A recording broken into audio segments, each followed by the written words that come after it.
All right. Thank you all so much for joining us at the Transport Oakland Candidate Forum. We have two candidates tonight, Zac Unger and Warren Logan. They will be giving a 2-minute opening statement, and then we will proceed to the questions. We have shared the questions with the candidates in advance, and they will each have at least a minute to respond to the questions. And then at the end of the forum, we will have 2 minutes for closing statements. Thank you all so much. Zac, why don't you start us off? Do you have a timer, or should I just try to? Okay. Alice is so ready. Yeah, give me a holler when I'm getting close. So my name is Zac Unger. I am a lifelong Oaklander. I actually live on the same street that I grew up on in North Oakland. My kids tell me that means that my life hasn't gone anywhere. I like to think it means that I've got a sense of purpose and a sense of place in Oakland, and I feel really fortunate to have spent as much time in Oakland as I have. You know, I have my sense of community came from Oakland. My kids all had a wonderful education through the OUSD. My wife owns a small business in downtown Oakland. And I've also been a firefighter in the city of Oakland for 27 years. So if I'm looking a little foggy, I've just come off a 6-day shift where I worked on that Keller fire for the last 4 days of it. So I haven't had a lot of sleep. But I feel really fortunate to have been a firefighter because I've had the chance to be in every neighborhood in the city. You know, we don't just go in and do a job for an hour. We're really embedded in the community.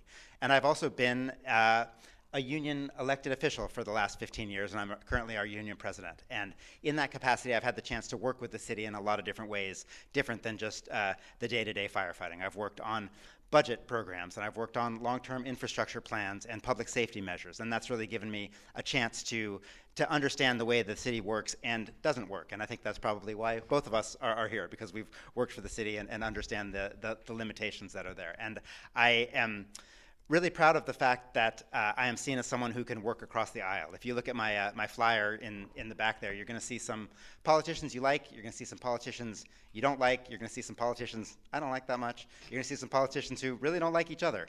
But they all have endorsed me because they see me as someone who is not trying to score political points left and right, not trying to sort of triangulate my way to the next job, but somebody who can actually bridge the gap between people. I know we're going to talk a lot about transport tonight and biking and all of that good stuff. I'll give you some of my other priorities that are not in that lane, just so you know who I am. Obviously, 5 seconds?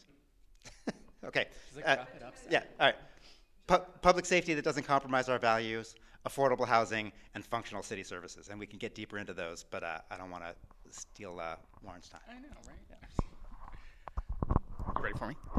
Good evening, everybody. I'm Warren Logan, and you all knew that because I've met with every single one of you. I am going to give a completely different pitch tonight because I want to keep it fresh. I have been a transportation planner for 15 years, and I have worked at every level of the government, including the federal, state, local, and county in some capacity or another. And I'm very, very excited to have this conversation with you all tonight because I'm going to do my absolute best to not nerd out for the next 30 minutes. And every single one of you knows that I can do that. So I have notes so I won't take up too much of your time. I'm also very proudly the former president of Transport Oakland, and so I'm happy that this organization continues to deliver the goods in terms of policy and coordination with other nonprofits and advocacy groups in the city. I am committed to delivering safe streets in the city, not just for each individual mode, but for our families and for all of the people who live here. And that's one of the main issues that I want to talk about tonight as we go through these questions, is that it is not about mode, it's about speed, that our roads are too damn wide and they are too damn fast. And if we address the former, we will address the latter. So I'm very excited to have this conversation with you all tonight and make sure that everyone feels safe to walk, bike, take transit, joyously dance and play in our streets and kick some butt all at the same time. So thank you all for being here. I'm excited to be joined by Zac, who usually doesn't sit on my left. So it's great to have you too.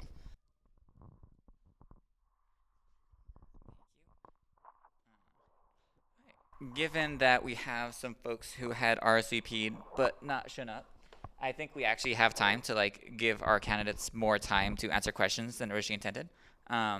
Give you a chance to go into the weeds I'm looking forward to it. So let's start, and I'm going to say with two candidates, let's give each of you up to 3 minutes if you want. First question. Speeding and reckless driving is out of control in Oakland. This is a public health emergency. 2 Oaklanders are killed or severely injured on our streets every week. If elected, how specifically will you protect people walking and biking from drivers, and how will you accelerate the time to delivering traffic calming or safety improvements beyond the multiple years it takes for capital projects to be built?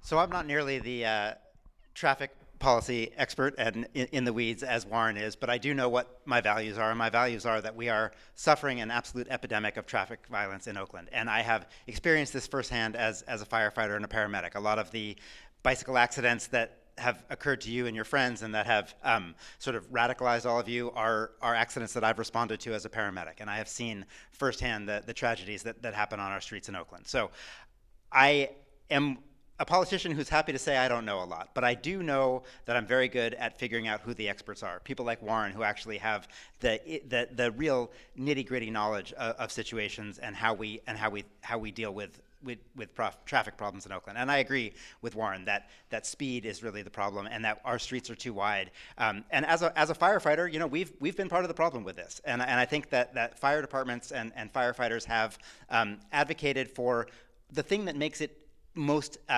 easy for them to do firefighting. But I think that it's really important that as firefighters, we take a much broader all-risk approach and not think that our mandate is only efficient firefighting, but to really understand that our mandate is to protect life safety in Oakland. And there is nothing more inherently tragic about a death in a fire than a death on a bicycle, right? And so I think that I'm in a position where I have maybe a different mindset than some of my firefighter colleagues and the fire marshal, and I can understand both the fire side of this and also the sort of broader issue of this. So I am excited about incorporating more of the fire department and making, rather than having the fire department be an impediment, having the fire department be a champion of traffic safety. I know they've done this in Berkeley. They have a position now that is a liaison between the fire department and the bicycle, pedestrian, traffic safety world. I would love to have something like that in Oakland where we can broaden our mandate. So I am a fan of traffic calming measures, whether that is, you know, the zigzags. I'm sure I'm using the wrong terminology, but you all know what I mean.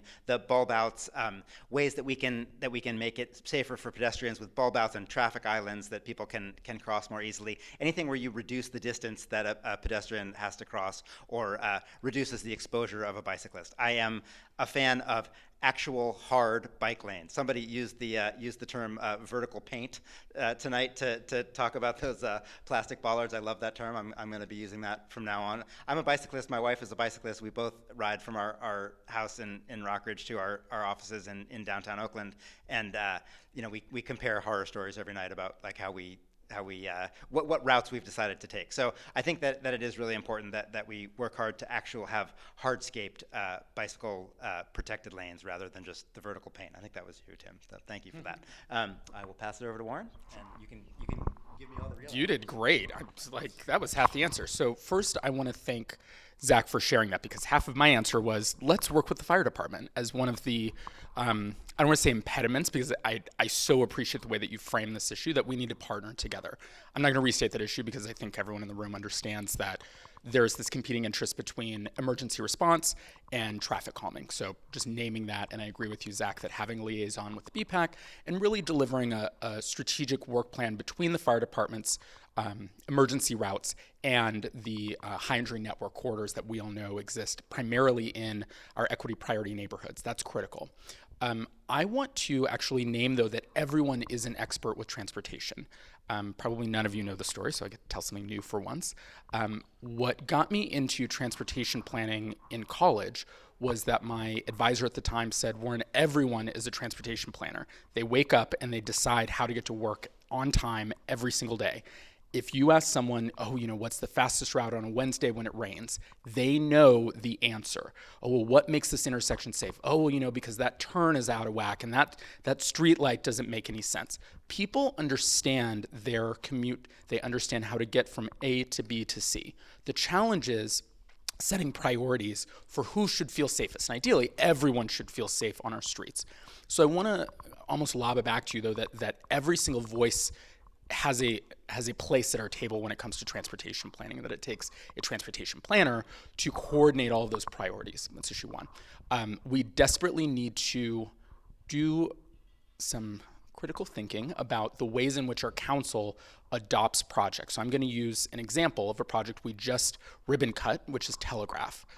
What most of you probably don't know is that I was on the design team 6 jobs ago to help design the first version of that project. That was 10 years ago. That's how long this project took to go from concept. Go ahead, Brian, you're fine. I might just go for it. To go from concept to final iteration, and that is way too long. We have to streamline the approval process at our council level so that you're not just asking for permission to go after the grant and then asking for permission again to accept the grant. That's already 2 6-month periods of council review. Then authorizing each contract along the way to get a design, then to issue the permits, and there are too many steps to say yes to something we've all said we want yesterday. So my point here being is we have to treat this like the emergency it is. So I'm going to lean now on the Slow Streets program.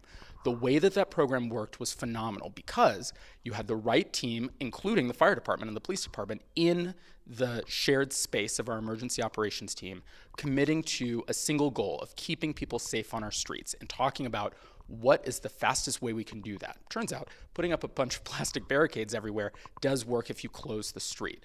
I want to go back to that, or go forward, I should say. So Tim, you're right there, you're on 8th Street.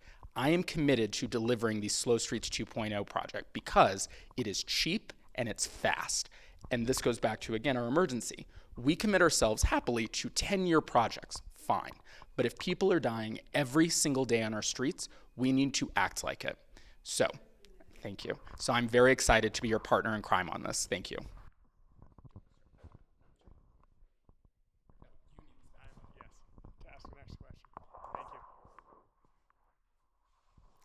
Okay, so the second question is, many neighborhoods in Oakland are zoned exclusively for single-family homes, and residents consequently have no convenient access to grocery stores, shops, and other communal spaces. What are your ideas to improve access to retail, medical clinics, and other daily needs? Warren, would you like to go first? There we go. There are 2 ways to address this challenge, and I think especially representing District 3, you have a tale of 2 cities. Downtown is a job center, it is a resource-rich community, and West Oakland does not have a grocery store. It does not have plenty of safe streets to get to the places that we deserve and need. And what's interesting is that, on one hand, the solution might be to provide safe access to places like Rockridge, places like Montclair, et cetera, that have those jobs, that have those resources, that have the daily needs that we deserve. So on one hand, we should definitely implement the bicycle and pedestrian master plan to solve those issues, absolutely. The other side of this, though, is that because District 3 has the majority of the BART stations in the city, we should be building dense, affordable housing so that we are attracting that type of investment. Because at the end of the day, I can't tell the West Oakland residents, oh, just bike over to get your groceries or just drive over. That's not fair. That all of our neighborhoods deserve to be that rich 15-minute city that we all look for. The other part is that because West Oakland and downtown in District 3 have so many vacant properties that the city owns, we have a tremendous opportunity to do both, right? To build all of that housing on our properties and to provide the resources we need to make our transportation system safer. So with that, I give it to Zac. So we need denser housing. We need more housing and denser housing, and in some occasions, smaller housing. But we also need to build up 2 and 3 bedroom units. And the more housing you have, the more economically viable it is for other services to relocate there. If you are in a neighborhood of all single-family homes and you're trying to have a drugstore, you might not be able to have the volume of sales that you need to stay there and to relocate there. So I am really proud of the fact that I was on the Rockridge Community Planning Council when we switched it from a no building anything ever organization to a let's explore dense housing, especially along commercial corridors. And we were able to help convince the city to upzone Rockridge along College and Claremont. That's going to take some years to actually do it, but the more you build, the more they will come, to paraphrase Field of Dreams or whatever movie that was. I think that we also do need to realize that there are people in our city who can't drive or can't take a car everywhere. So I believe in the 15-minute walkable city concept, but we're going to have protected lanes, because if it feels like you're taking your life in your hands every time you step out of your house, you're not going to step out of your house, and you're going to do everything on Amazon. And I think that sort of internet shopping has really sort of ripped the fabric of our communities away. You know, people say, oh, you know, have this frictionless shopping experience. I like the friction. I like running into people at the store. I like meeting new people at the store. I like supporting local businesses, because that is what makes a community. But if it's hard to get outside, and I see this a lot downtown, there are people who live in those, you know, those beautiful apartment towers, and the idea was that they would come out and they would make downtown vibrant, but instead they just go in and they use the gym inside and they get DoorDash and they never leave. We need to make the streets safe enough, both from a vehicular violence perspective and also from just a general public safety perspective, so that people want to come outside. And then there's this virtuous cycle where we have more commerce, more business, more people on the streets, more safety because more people on the streets. And all of that comes from dense housing, especially affordable housing. Well, thank you for this question. Thank you for the opportunity to be here. Today was a really big day. We are working on some challenging encampments in my district, and I had to deal with some of the fallout from that, so I apologize for being a little behind. But I think what Zac said is completely correct. We need density. We need opportunities for more people to come and live in our areas in order to justify the shopping. I've been working on attempting to get a grocery store in Jack London Square for longer than I've been an elected official. Unfortunately, a lot of the work that I'm doing started before I was an elected official, and I'm currently working to bring more food services to West Oakland. But part of the things that we need to do are address homelessness, right? We need to address the issues of blight in our communities, and I'm passing some intensive policies right now to address illegal dumping. There's 3 ways that we deal with dumping in our city right now. One is California Waste Solutions, one is 311 services, and the other is cleaning up encampments. So it's important that we have proactive versus reactive service, which is what we have right now. I'm also proud to have supported and been an integral part of our downtown Oakland specific plan, which is going to bring 37,000 new residents to our downtown area.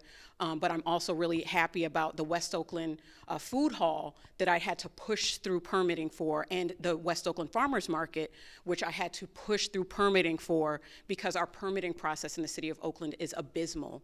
So having to fight individually every single time we have someone putting a permit process through is not the way to get things done. So I'm working with Director Gilchrist and other city staff, which we have amazing city staff, to try to streamline that process and have after-hours permitting processes so that we can make that process, that's my word for this evening, a lot easier for businesses when they do want to open grocery stores and things like that. So I hope I answered your question. I tried to remember it despite, this little bit move.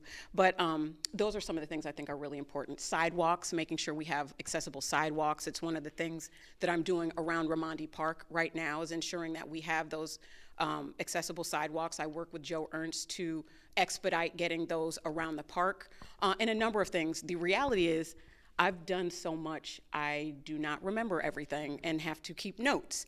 But there's a lot more work to do, and I'm actually happy to have done a lot of that work with several of you in the room. You have to give an opening statement too, a 2-minute opening statement. And introduce yourself. My name is Carroll Fife. I am your district representative for the City Council for District 3, and this has been a learning process for me. I have not actually consistently ridden a bike in Oakland since I was younger because I'm so scared. And actually, Tim has been really helpful in getting me back on a bike. But having that experience and seeing what our young people have to go through, what you all have to go through, trying to get from point A to point B has been a transformational experience for me. Not only that, but also going through every single time that we are in closed session, which I cannot talk to you about, but when we're in closed session, negotiating the settlements that we're going to give families when they lost loved ones. I was recently deposed around the incident where the father on 14th was hit in front of his children. And so I now see, in a way that I've never seen before, representing this district, that traffic safety, pedestrian safety is public safety. We can't just talk about when people are shot, and by the way, homicides are down 30% in the city, but we also need to include all of the different ways that transportation justice is a part of our public safety conversation. We have brilliant individuals at the City of Oakland that I am finally happy to work with. Right now we have a new director in Josh Rowan, and his first meeting on his second day in Oakland was with the community that I convened in downtown Oakland to come and talk about the issues that the community cares about. I am honored to serve this district. I am honored to be a perpetual student, always learning, and I am honored to be able to stand here with you all today so we can talk about what's next for this district. Thank you. Oh, you get it back. Microphone, so. Do we need a microphone? Do I need a microphone for everybody? You're recording. Yeah. Okay. That also makes a good transition to your prior point. Our next question is about illegal dumping. Illegal dumping is a chronic issue among Oakland streets, parks, and sidewalks, often hindering accessibility for wheelchair users when narrow sidewalks are blocked, among other things. What are your ideas for addressing this issue?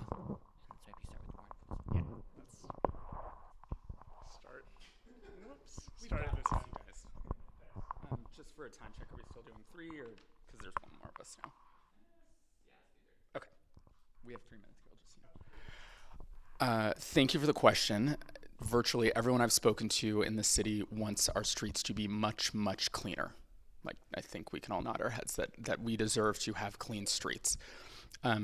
Having supervised the Department of Public Works and specifically the Illegal Dumping Task Force, it's quite apparent to the leaders in this space why we found ourselves in this situation. The first of which is our waste management contract itself. We are encouraging people to dump. So everyone who lives in the city of Oakland, we get 1 bulky pickup a year.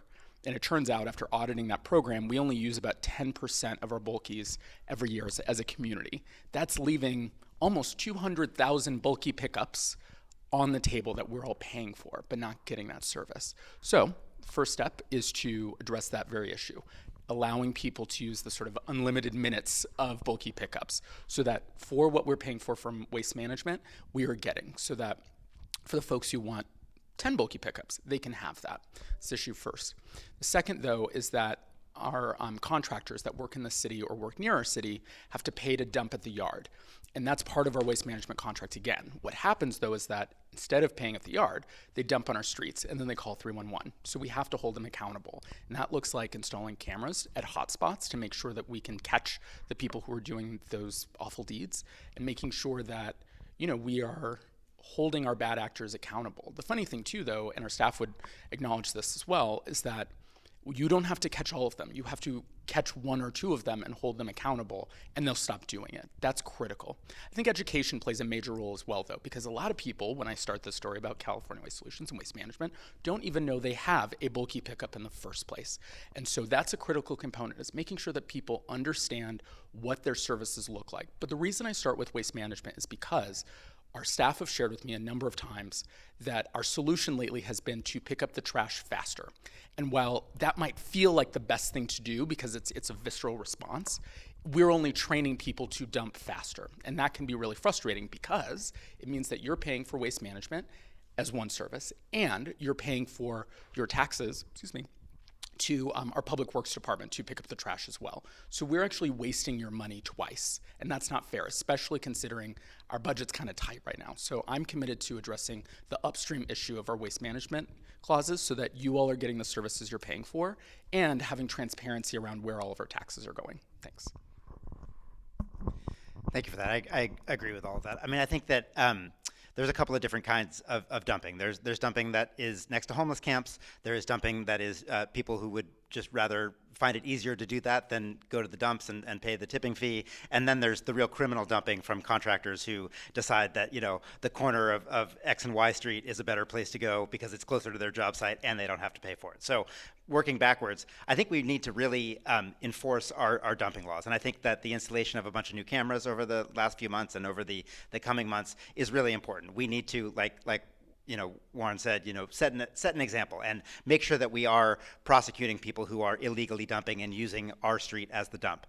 When it comes to bulky pickup, I do think it's a problem, and I'd like to reverse the idea that rather than having people remember to call us to schedule bulky pickup, let's schedule it for them in such a way as if we have all of this capacity on the table, say, hey, let a neighborhood know we are going to put a dumpster on the corner of this street and that street for 2 days, and we want you to all put your stuff in there, because it is true that a lot of people are living busy lives and you can't always remember to schedule a bulky pickup. But if there's a dumpster that appears on your corner and you get a flyer on your door that says, hey, you've got 48 hours to dump, all that mattress that's been sitting in your basement is going to go into the dumpster that week. And we are going to have to figure out a way to make sure that those don't get used by contractors.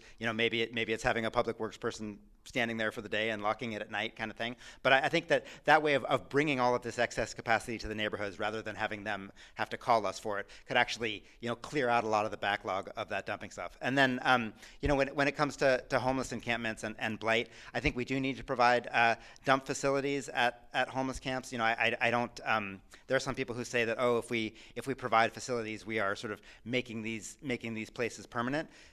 We can't pretend that they're not there. We do have homeless encampments in places, and if we just say, we're not going to provide any services, that doesn't make anything magically disappear. So I do think that having dumpsters at these sort of known homeless camps as we're working to clear them is an important way to make sure that trash doesn't build up there.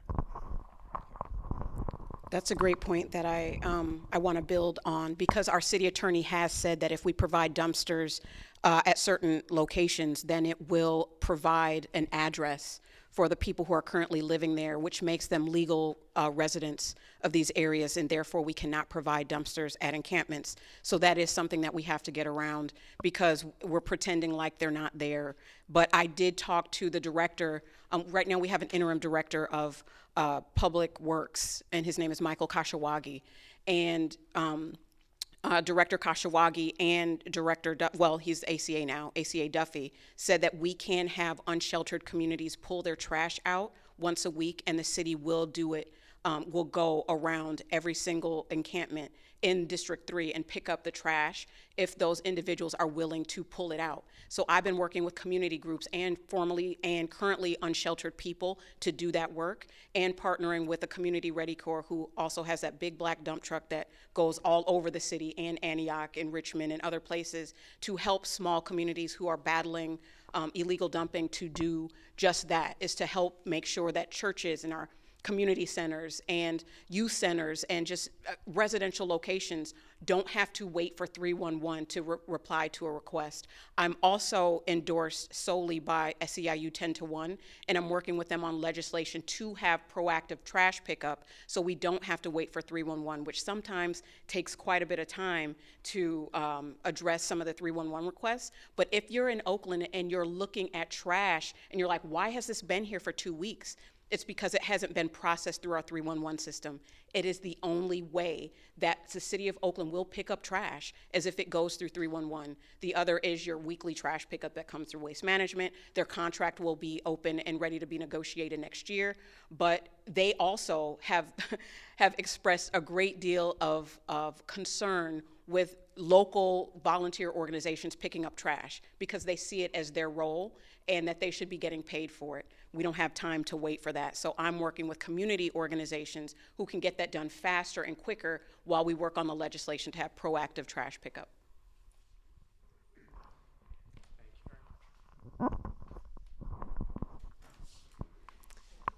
The next question is, community members in the San Antonio neighborhood have been organizing to gain access to public transportation via a new infill BART station between Fruitvale and Coliseum stations. Do you support an infill BART station in San Antonio? And if so, how do you plan to support the project?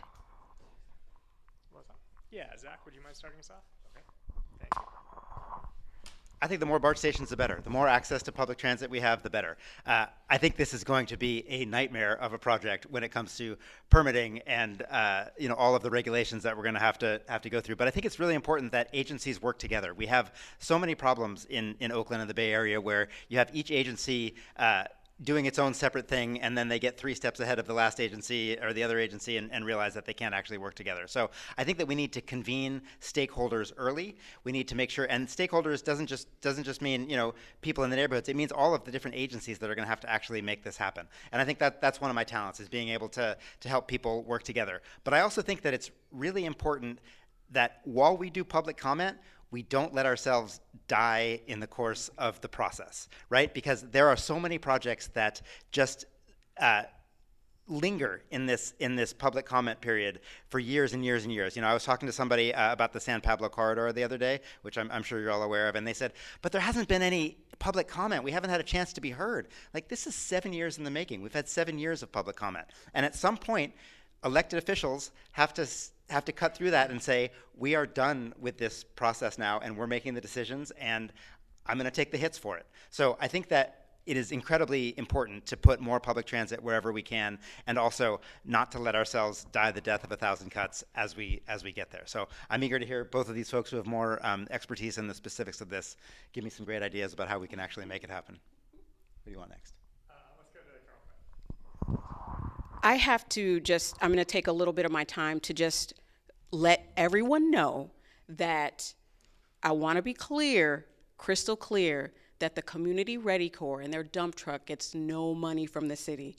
I know you're getting all kinds of mailers and all kinds of misinformation about me funding organizations that are not a part of the city or taking money. I just want to be really clear that when I started organizing with a couple of the core members from CRC, it was 30 years ago. It was almost 30 years ago, and we were picking up trash for free, as we do right now as a service to the community. So I want to just clarify that. And also, about 25% of the small businesses and large businesses in the city of Oakland don't have a trash contract. So that's part of why we have illegal dumping, because businesses don't have a contract to pick up their trash, and so they just dump. So I just wanted to make that clear. We have started sending out notices and fines to those businesses so they can pay into the system and get the services that they need. I just wanted to clarify that, because there's a lot of crap going in the mail right now, and it's making me very, very irritated. That said, the BART corridor, the San Antonio neighborhood, is one of the largest stretches of area that we don't have a BART connection. It is not a jurisdiction that is under the control of the city of Oakland, but I do have really good relationships with the individuals at BART, particularly Latifah Simon, who I'm endorsed by, and also Robert Rayburn and several others. And so I will advocate for them and with them to make sure that we put that as a priority for the city of Oakland. It's something that those residents deserve.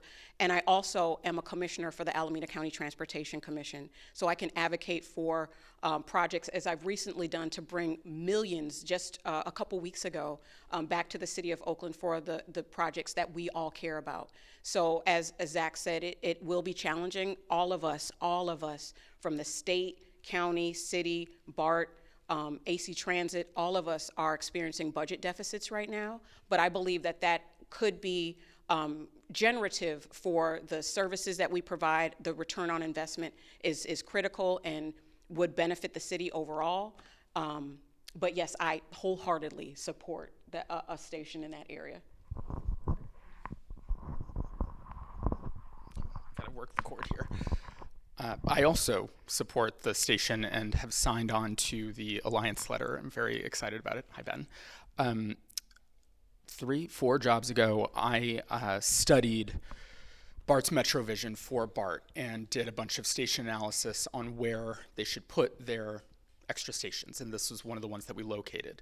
So I'm really excited to advocate for the work that I actually started about 10 years ago.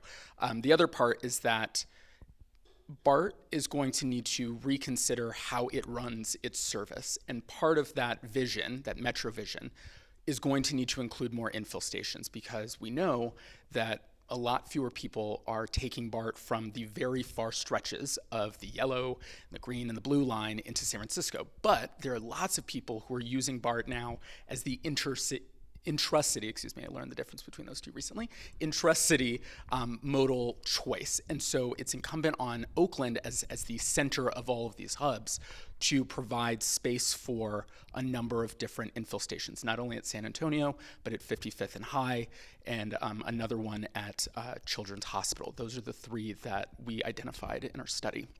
I think the other part, though, as the former director in the mayor's office, we committed, and I'm not sure if they still are doing this, in the land use and transportation element update, which the city is doing right now, we had earmarked money for a scenario analysis about what it would take to support that station. Because while Councilmember Fife is correct that we don't control BART, what we do control is the land use around any such station. And that BART has some pretty strict guidelines on what kinds of housing and mixed-use infill they need to see the number of people support that station.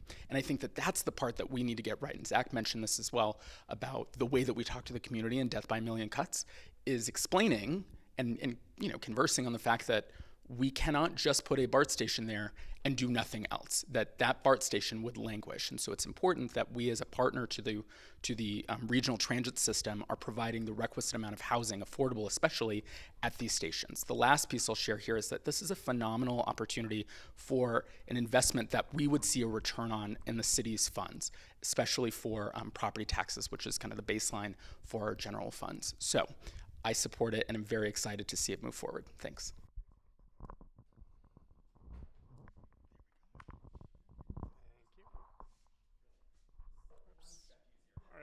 Are you able to? It's caught between. Next question.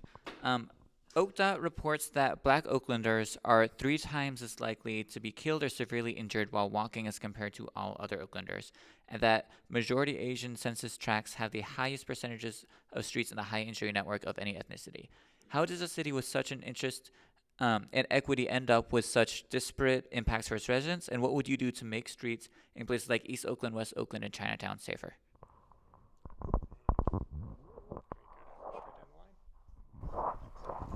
I'm actually really proud of the work that I've done with Transport Oakland to have community traffic calming as an over-the-counter process that neighborhoods can engage in order to make their community safer. Systemic racism is something that I really focus on in Oakland, and I know I get called out for it, but I believe that when we make the areas of the city safer for the individuals who've historically lived there and historically been disinvested, it gets better for everybody. And so, once again, I think the traffic calming project that we've done in partnership with Transport Oakland and several others is a way that we can bring community together with experts in the field to allow us to get these kinds of projects done. I also think it's important to analyze the high injury network that are located in some of these areas. And that's what I'm doing with the Black New Deal.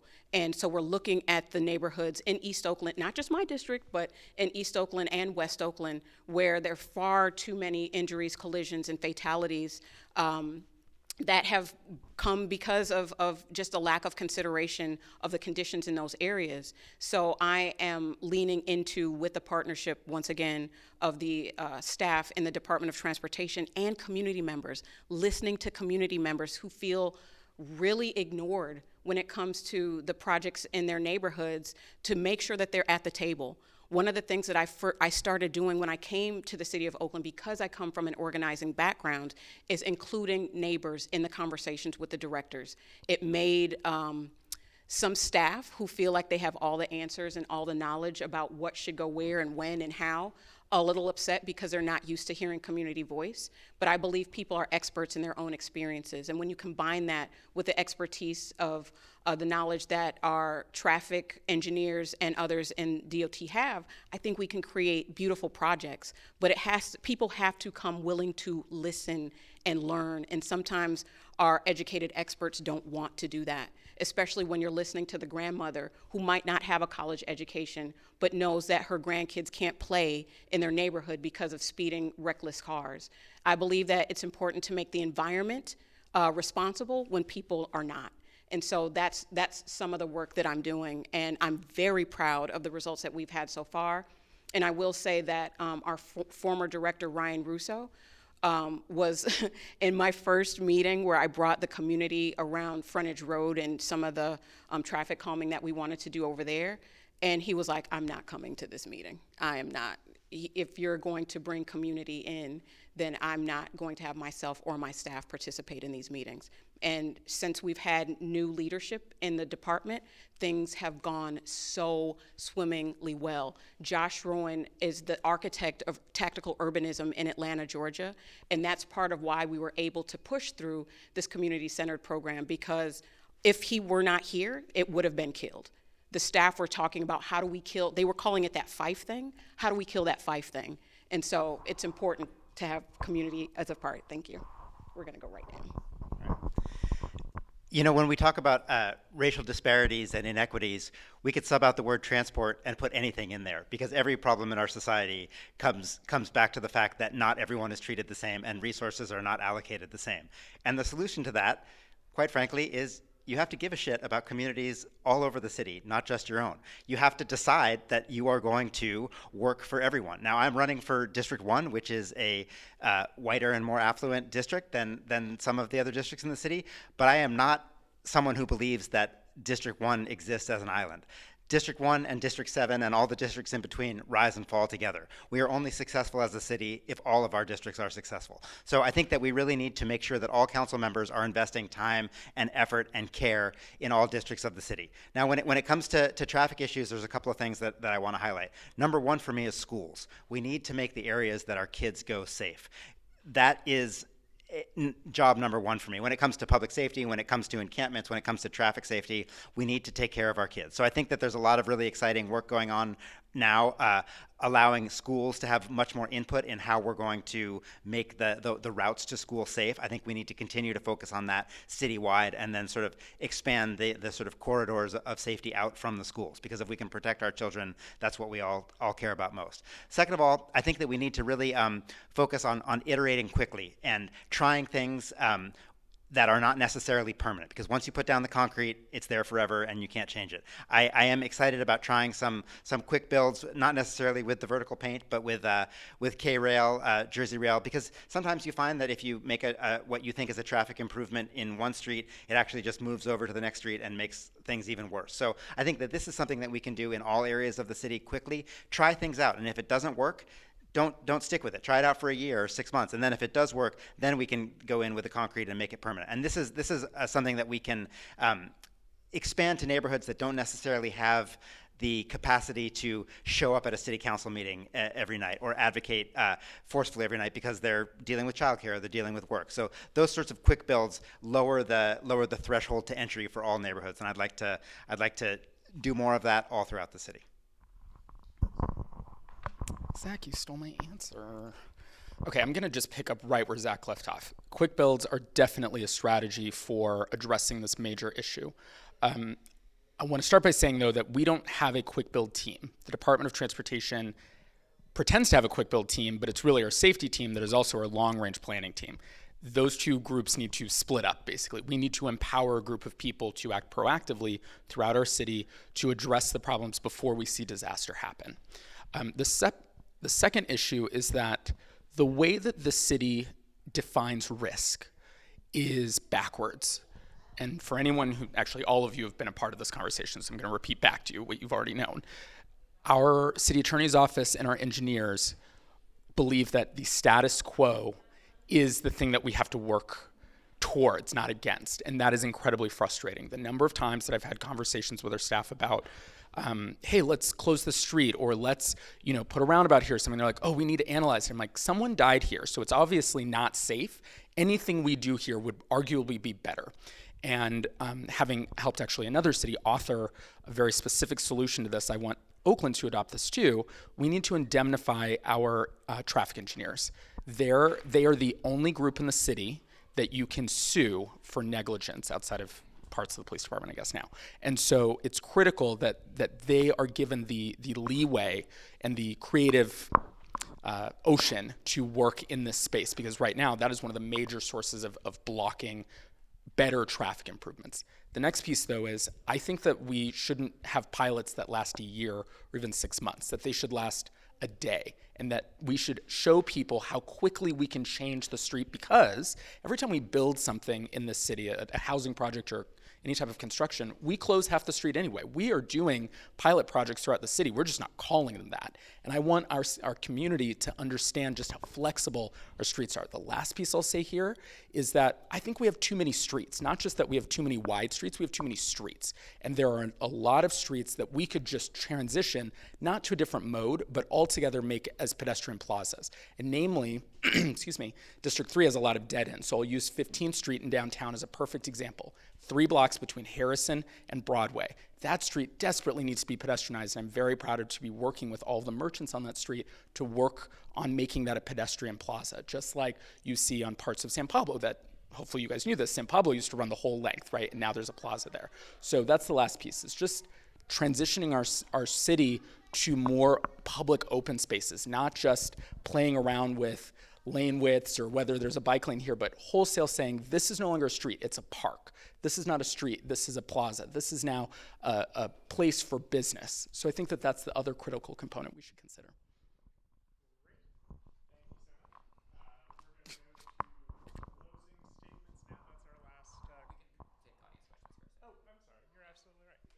Let's start with audience questions. Are there any questions from the audience?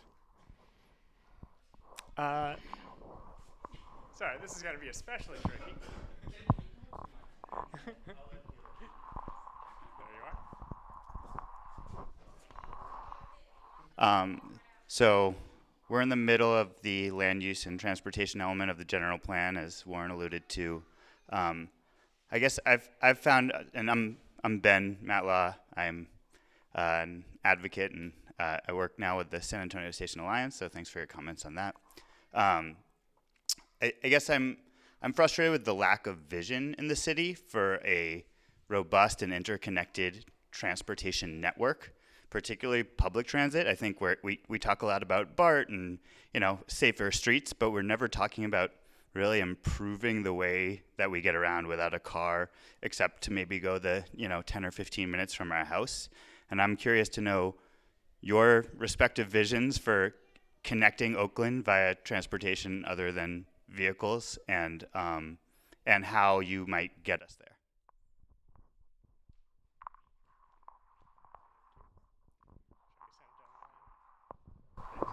I'm going to dream with you for a second. Show of hands, who has walked around the Lake Merritt entirety? Fantastic. Would you walk from Harrison and Grand to the bridge? It's a shorter distance. And the reason I share that with you is because it is not the distance that keeps people from traveling via alternative modes, walking, bicycling, taking transit. It's the experience itself. And so my vision for our streets is, and I kind of am picking up where I left off, is to see our widest streets transition into what we have over on Mandela Parkway as a parkway, because we are not going to see the cosmic transition of people shifting to different modes without making it more enjoyable. I know that we're talking a lot about safety and about stress levels. That comes up a lot in transportation too, but we rarely talk about what it means to have a social transportation system, what it means to have a joyous or a funny or exciting transportation system. I'll give you a really wonky example. Our bike lanes are 5 feet wide. That is too narrow to bike next to someone comfortably. So it predicts that you cannot bike with someone. And that is not only an engineer flaw, it is a social flaw, right? That we are not encouraging people to see our transportation system with joy and sociability. So that's critical to me. To address your question, though, about the lack of vision in our transportation element, I think we also, in addition to having the bicycle and the pedestrian master plans, for a city that says that we are transit first, we don't have a transit master plan. And that is a damn shame, because one of the greatest issues I've seen as a transportation planner for the last decade now is this constant disagreement between AC Transit and the city about whose street, what priority. We need to settle that in a document so that we can move forward. But I think critically, it is not just about which mode or what, it's back to the experience of traveling in our city. And I think that one of the things I love about Oakland is that if you say hi to someone, they're going to say hi back, and you get a whole conversation by the time you're halfway down the block. And that having a transportation system that is less about getting from A to B and more about who you meet along the way and the types of connections that we all are craving for, especially working from home, that I think is the vision that we should be working towards as our city. And I think that it would really bring in a lot of communities that are not used to talking about transportation modes, but more about their experience traveling as a black man or anybody in the city. So I hope that answers your question. All right, so I'm definitely the least expert on this panel about transportation issues, and I'm appreciating the specific ideas that both of these folks have. I do think that we need to create many more pedestrian plazas, places for people to congregate. Just in my neighborhood, I don't know if you know this, there's a cafe called Ain't Normal, and there was this little slip lane that people you could either make a hard right turn or make a soft right turn, and they took away the ability to make the soft right turn, and that turned into this incredible plaza that is full every single morning with people being with each other and, let's be honest, spending money and helping us with our tax revenue in Oakland. So I think we need to look for as many places as possible where we can create those sort of pedestrian plazas, places for people to congregate, because that is one of the wonderful things about Oakland. Like Warren said, we have this incredible weather and we have incredible people, and we should figure out a way for people to be together outside as much as possible. So we need to focus on pedestrian safety the way we've created this society, not just in Oakland but everywhere, where we are prioritizing these giant metal beasts and then requiring pedestrians to sort of dodge their way around them like a Frogger game. We need to make sure that we have ways for people to feel safe when they're walking. And I think that what we did on Telegraph, I understand a lot of people are upset about the way it looks, but it created a situation where we had several layers of buffer zones, not just for bicycles, but for pedestrians. And I think that's really important, that people feel safe when they're out walking, and having that sort of pedestrian-facing society helps us in a variety of different ways. So I'm excited to talk to experts and the folks in this room. One of the things that I say is that I'm going to really focus on talking to constituents, and I've knocked on about 9,000 doors already, and I've walked every street in my district as a part of the campaign. And I know it's not the sexiest campaign platform to say that I'll answer my phone, but I think it's really important, because there are people with expertise out there that I don't have. And I like to point out that the telephone goes both ways, and if I'm elected, you can expect me to answer your call, but you could also expect me to be calling you, and I hope you'll answer and give me the benefit of your knowledge about these issues as well. I love that answer, because we cannot know everything, period. There's no individual that can know everything about all of the things a city council member would have to know to be successful in this job.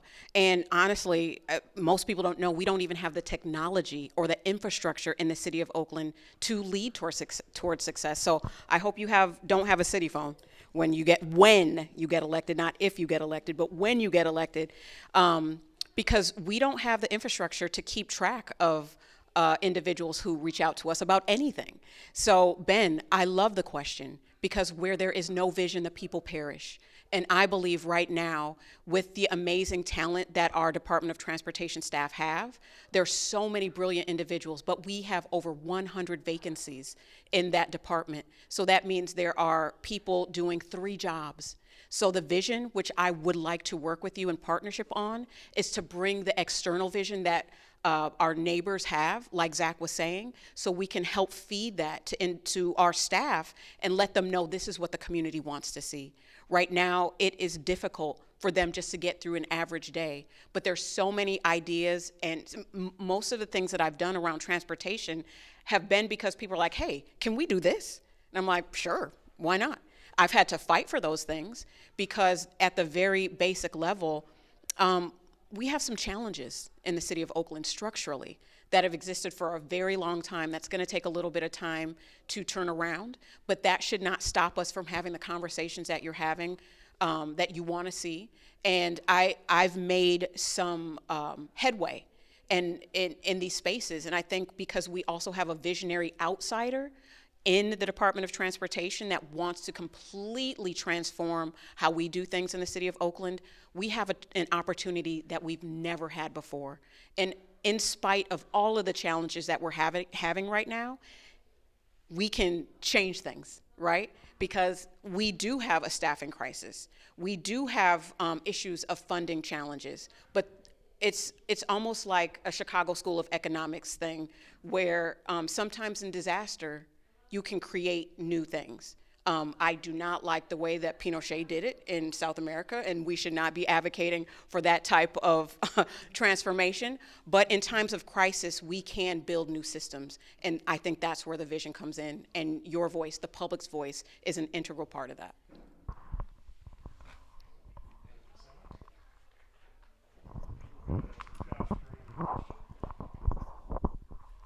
Josh? Hi there, thank you all for being here. I have a question about 980. Caltrans is studying what to do next with it. What would you all like to see happen with it? You know, personally, last week my boyfriend and I were driving from our neighborhood in West Oakland to Jack London Square, and the fastest way to get there was to go down 14th, hop on 980, go over to 880, and I'm always just like, why are we using so many freeways in the city? And so I'd love to hear what you think should happen with 980. Go back down the line. Starting with Carroll. I love that question. I want housing, housing, housing, housing, and more housing, and green space.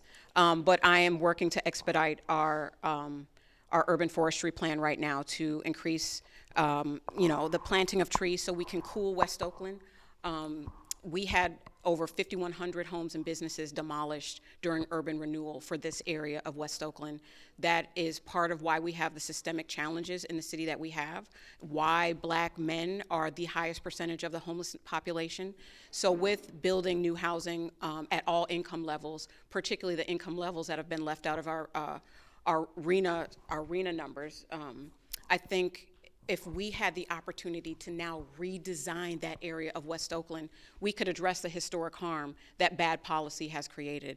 We built our cities around cars, and that has created a myriad of issues for the city of Oakland, particularly West Oakland, that cut us off from the rest of the city. So I see it as a form of reparations and an opportunity to heal what's been done in the past, and also to build the critically needed housing that Oakland needs. I think we could just blow through our RENA numbers with appropriate funding. I'm still heartbroken over RM4.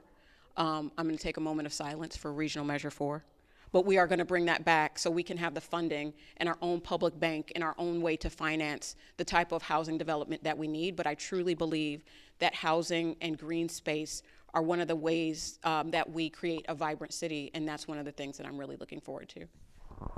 I'm having meetings with those folks who are working on it right now.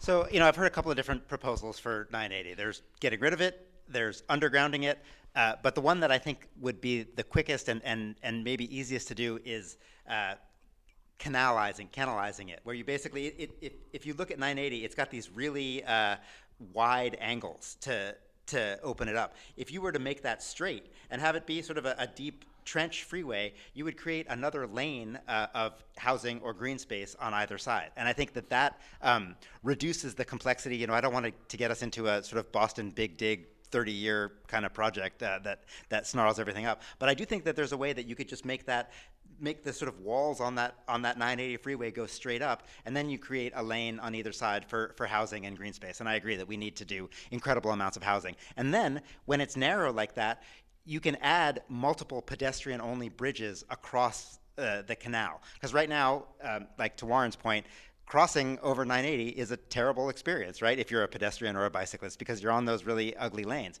But if it's a much narrower path and there are bicycle and pedestrian only paths crossing it, then that allows for more of a link between West Oakland and downtown, rather than the sort of freeway that is this sort of tear in the fabric of our community. It would allow us to reintegrate without necessarily going through an undergrounding or a capping project. We could have everything at once. So I don't know if that's feasible, but I'm interested in exploring it and thinking more about it. There we go. Zac, thank you for your answer on that, and I'm going to build on slightly what both you and Carroll have shared. I think that our approach to 980 is in all of the above, because it's such a huge canyon of space, whether it's shored up, whether it's capped, whether it's filled in with dirt. It represents a phenomenal opportunity for the city to restore what was lost and build even build back better, if you will, right? It was very instrumental in the former mayor's office in making sure that that project was named in the downtown specific plan so that it could qualify for funding both at the state level. So I was very happy to get Caltrans to dedicate millions of dollars to plan for that, and for MTC to earmark their part of the IRA to commit to 980. I don't think everyone knows that, but there is future funds for that project, which is very exciting. To me, though, the goal is not just an outcome of like taller buildings and green space. It is that Oakland residents, and especially West Oakland residents, can, one, heal from the trauma of like this gash through our community. The second is to demonstrate that this city is capable of building big things, that we can coordinate to deliver meaningful changes, not just one little housing project here or there, but that we can take a sizable chunk of land and restore it to something amazing. And I start really landing there because I did the preliminary analysis for this, and we asked a lot of neighborhood leaders, what do you think about this project? And their first, second, and third responses were, oh, that'll never happen. I don't see that ever happening. And I'm like, I already got us the money. We're here now. And I think that one of the things that we've struggled with as a city for several years now is our mojo, right? Like our confidence and our ability to see ourselves as bigger than the city that has these day-to-day struggles. And that in the same way that I think a lot of people were very excited about the new infill stations, or even, the now much beleaguered ballpark, right? Like that we are trying to root for something, and that this is a project that I believe Oakland can really root for. It is restorative justice at its finest and has funding committed to it. And so to me, that is a win-win-win for everybody. And so I'm hoping that the final outcome here is peace and healing from this work. So thank you.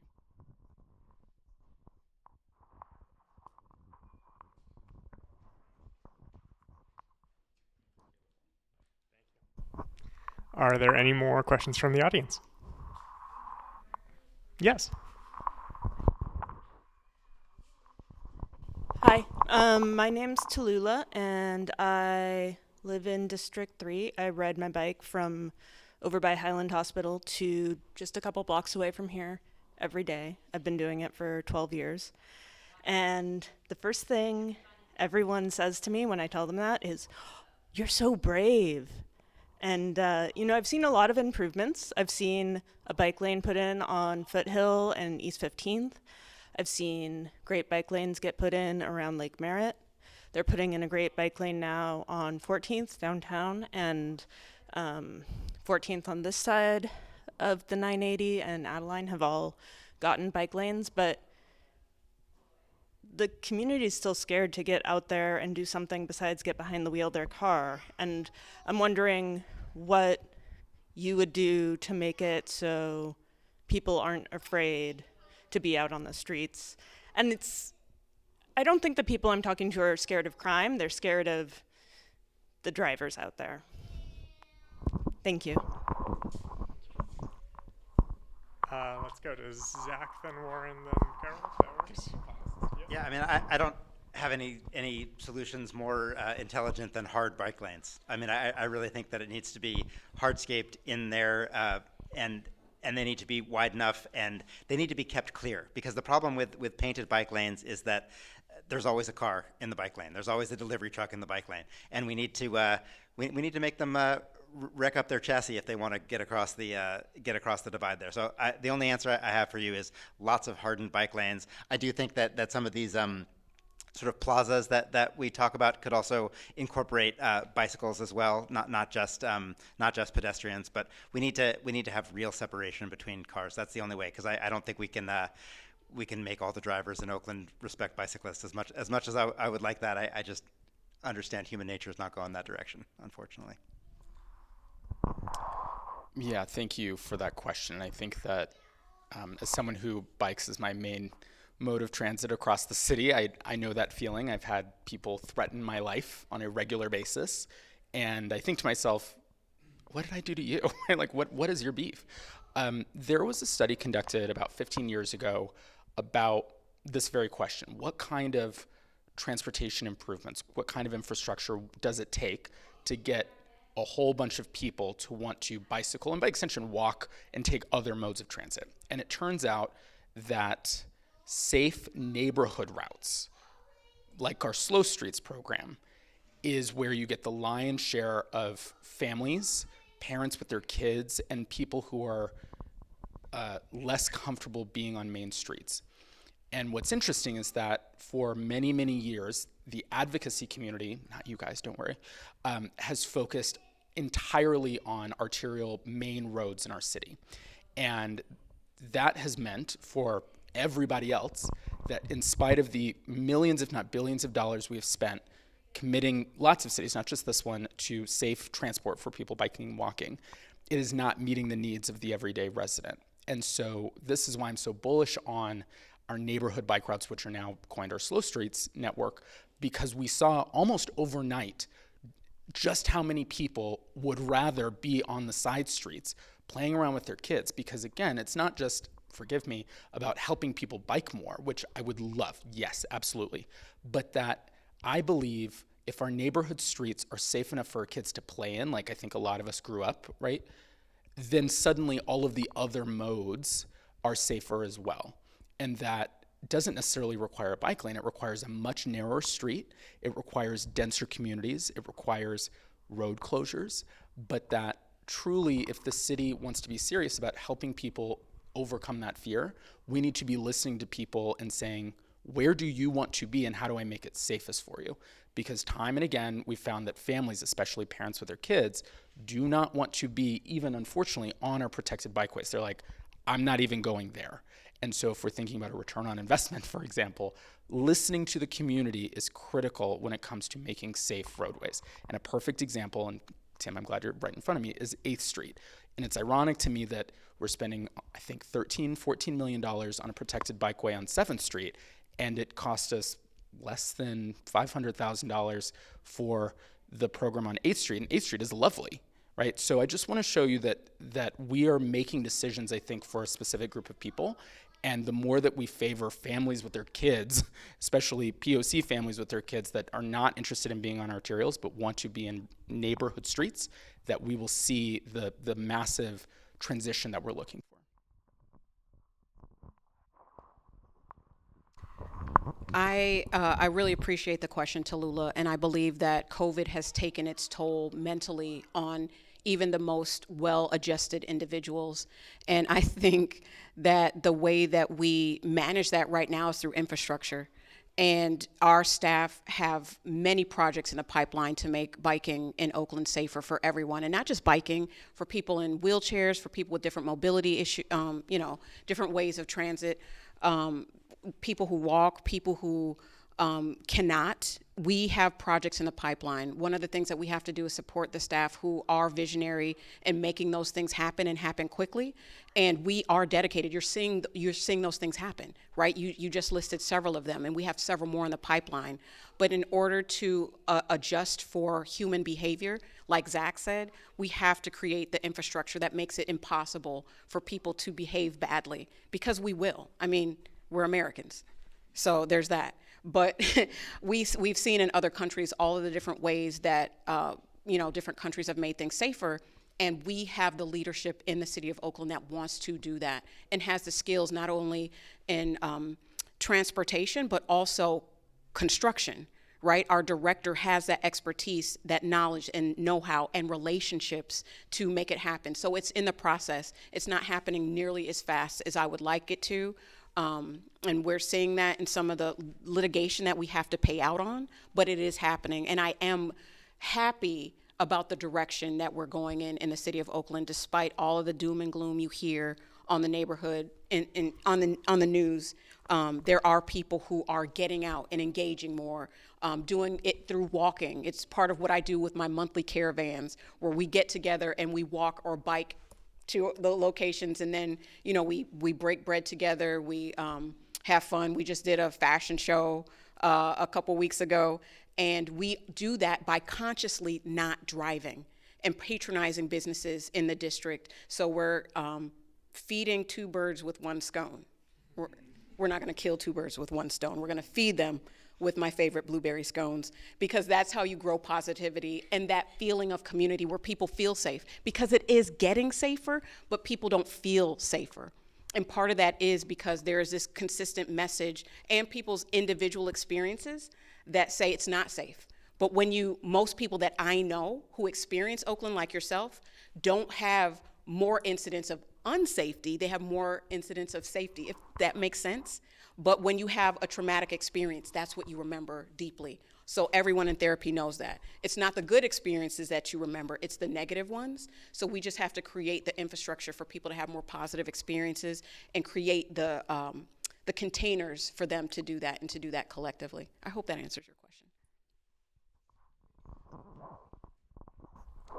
Thank you very much, and thank you to the audience for bringing such good questions.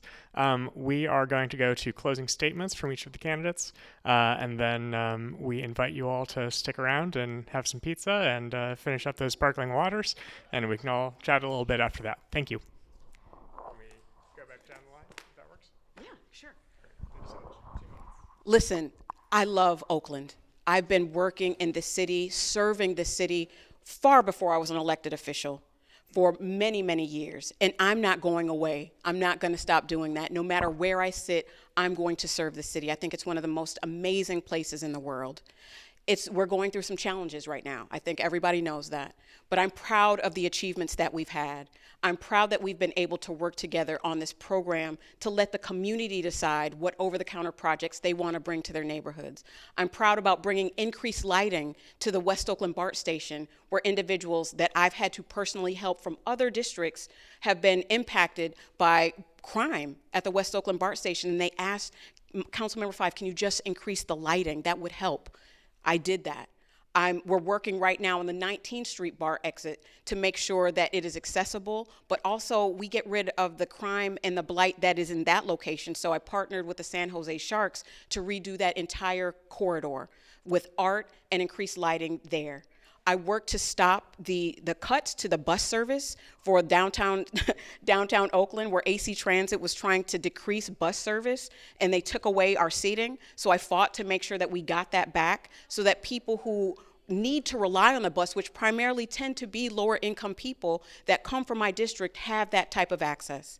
I will continue to partner with you all and bring you into the legislative process to bring your voice and expertise into the city of Oakland. So it's not just our amazing staff, but it's also the amazing and rich contributions that every single neighbor has to make their neighborhoods better.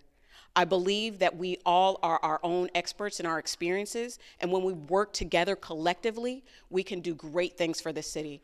I look forward to having your support in my election. I think everybody running wants to make the city better. The way you do that is important, and I'm doing that with community. So I look forward to either your first place vote or second or third. We have up to 6. So anywhere on your ballot, I would be honored and proud to have. Thank you. Thanks. So I'm going to make these two happy by telling a story that they haven't heard me tell 100 times before. But my first memory of the existence of government was when I must have been 8 or 9 years old, and my best friend lived a couple blocks away, but it was across a 5-way intersection. There was one stop sign for these 5-way intersections. And so the reason that I couldn't go see my friend on my own, that I had to have my mom get me there, was because it was unsafe to cross the street. And I remember my mom said to me, "Why don't you write a letter to the mayor and tell him we need a stoplight there?" And I, got out my crayons and I wrote a letter to Lionel Wilson saying, "This is a dangerous street. It's keeping me from being able to see my best friend." And he wrote back to me and said, "You know what? You're right. We're going to put a 5-way stoplights there." And I'm not, and it happened, within a couple of months. And I'm not naive enough to believe that it was my letter. It was probably already in the pipeline. But at the time, I put that letter up on the bulletin board in my room, and it meant a lot. I had told the mayor that we needed a stoplight at this street so I could go see my friend, and the mayor put a stoplight there. That was my social life. As I got to be, 15, 16 years old, the 51 bus was my social life. That's how my friends and I got around. And the 51, as far as I knew, that was the whole world. It circled the entire world. That was where I went. And then as I got a little older, getting on BART and going slightly further afield into San Francisco, that was my social life. And I've never really put it together like that until tonight, that my ability to be in transit and to be safe in transit was what was the fabric of my youth here in Oakland. And when people ask me to say what the one reason that I want to run for office in Oakland is, I want my kids to be able to live in the same kind of city that I lived in, which was safe and thriving and affordable and diverse and fun. And I want my kids to be able to afford to live here, but I also want them to want to live here. And I don't know that we're on that trajectory right now, and we have a lot of work to do. I am incredibly liberated by the fact that I have an entire career in public service behind me. I am not running for this office as the first step in a political career, but as the last step in a career of public service and public safety. And the fact that I have had this career in the fire service behind me gives me the freedom to legislate exactly the way that I think is right for Oakland. And if people don't like it, they can vote my butt out of there and I'll be fine. And in fact, maybe even better off. I don't know. But I am excited to continue being in service to Oakland and continue to make this city the kind of city that I was proud to grow up in and that my kids will be proud to grow up in and raise their kids here as well. That is a beautiful story, Zac. Thank you. Hey, everybody.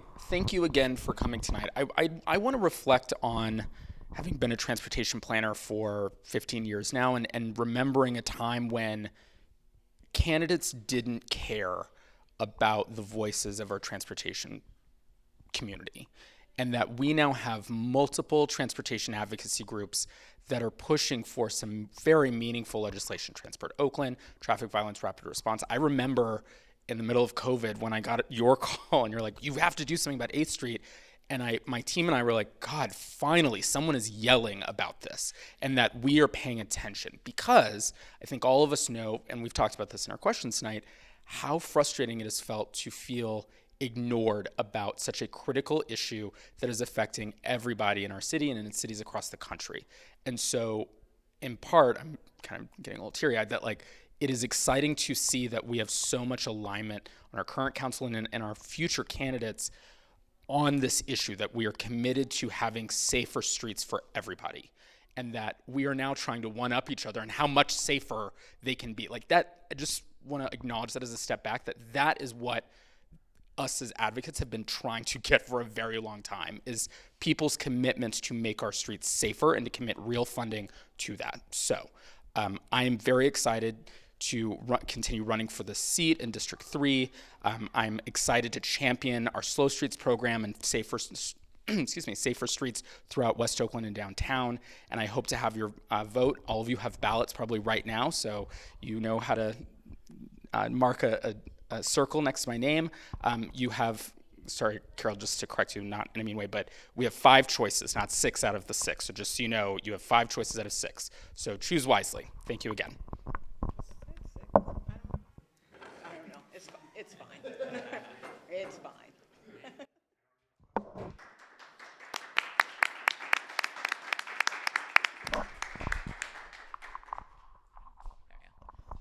Thanks again, everyone, for attending. Like Caleb said, we still have pizza. We still have some time. Come ask personal questions of the candidates, and yeah. We're gonna post it on YouTube, and we'll distribute it elsewhere. But yeah, thanks again so much for coming to our candidates, to our audience, and yeah, don't forget to vote. After all this, that would be pretty sad.